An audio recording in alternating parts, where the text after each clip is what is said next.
Forte joins us. She's written a book called The Plans He Has for Me, a 12-week daily devotional from freedom from alcohol. Wait till you hear her story and how powerful it is. Roseanne, thanks for joining us. Oh, thanks for having me, Kate. Why'd you write this book? You know, it's really a book about my personal walk. I am a person that kind of drank for a variety of reasons, the reasons that society tells you should drink, you know, for social events, for sporting events, when you go out and you have a romantic dinner, you go to happy hour with friends. You know, when I got older, it was, you know, for children's birthday parties. It doesn't matter. Every event seemed to involve alcohol. And then later it was, you know, to manage stress and anxiety. And then one day you say, hey, I really shouldn't be doing this as much anymore. And it becomes like an, uh-oh, why can't I stop? This is difficult. And I was super resistant against any form of, you know, the AA thing. Not that I don't want to take away from it because it's helped save so many lives, you know, over the decades. But for me, I was like, I really don't want to label myself. I don't think I'm an alcoholic. I just want to stop drinking. And then COVID hit, and I started getting really nervous about my drinking habit because it was pretty serious. And I quit, but I also found a coaching program, a secular coaching program that really changed and transformed my life, like over a period of 3 months. And I was like, wow. This is super transformational. Why would I want to go back to where I was? And I started working for them, and I started enrolling people in the program, and I recognized a lot of Christians coming in, and I'm a Christian, and just really looking for that faith-based aspect as well. And I'd encourage them that I was a Christian, and it was, you know, okay to go through this. And they were very, like, I recognized a lot of biblical principles and the things that I learned. So I just started documenting it and sharing it with clients, and they're like, oh, this is so good. You need to continue this. And that's kind of how it came about. You know, me documenting that journey with things I recognized that were always in God's Word. So, yeah, that's how it came about. So, wow, you know, you knew you had that problem, you stopped drinking, you find the answer to that, and then you find that, oh, wait, this is bigger. Like you said, that there were so many Christians that were involved. What am I missing here? Give us a little piece of that. What would someone find out in getting The Plan He Has for Me, which is a brilliant title? It's knowing that there is a bigger plan, right? That, you know, I feel like there were lots of promises about how alcohol makes your life wonderful, and that's certainly what I believed. But when I found out, you know, what I really found out when I took it away is there's a much bigger plan, right? I get to use my gifts. I get to wake up with joy. I get to be healthier. My resting heart rate has gone down. My weight has gone down. My joy has gone up. My peace has gone up. I'm just a more confident person, and I was like in the house with the blinds closed drinking. So, you know, that's what I want people to know, is there's a better plan. Our subconscious minds are lying to us about, you know, our need for it. And so I try to spend this 12 weeks showing people that there's a different path, and one that provides so much joy, and that, you know, there is a better plan. And you and I talked off the air, and you said something that I wrote down immediately. You talk about fill your life with purpose and the importance of forgiving yourself and others. Why don't people do that? You know, it's hard. Because we don't see it when we're drinking, basically. Yeah. And that's why it takes 12 weeks. The first kind of 4 weeks, 2 to 4 weeks, your body's detoxing. And, we're looking for other habits to put in place with our drinking. So instead of grabbing a drink, what else can we do to solve that problem? So that's the first part.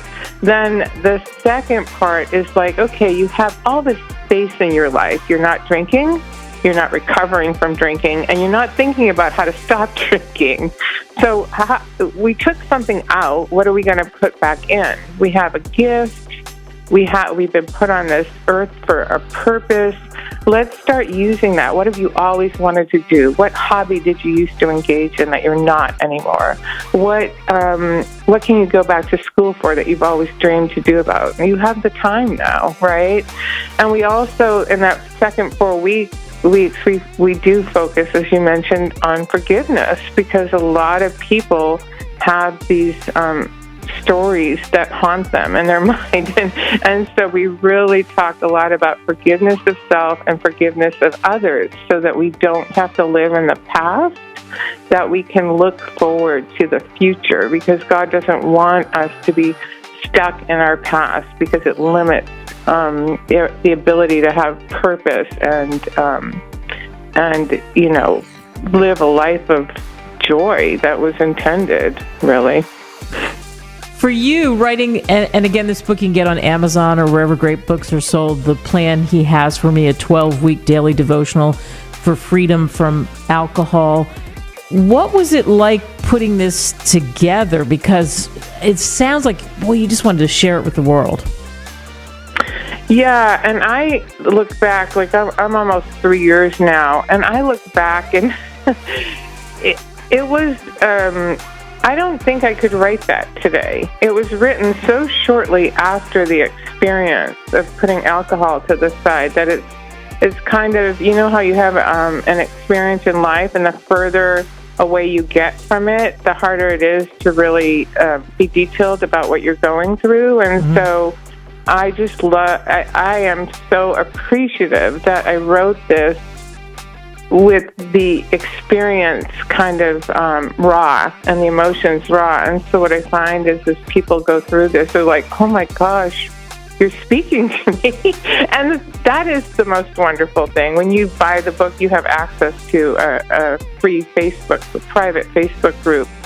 What people don't know when they're drinking and they're having all these conversations about I call it mental gymnastics.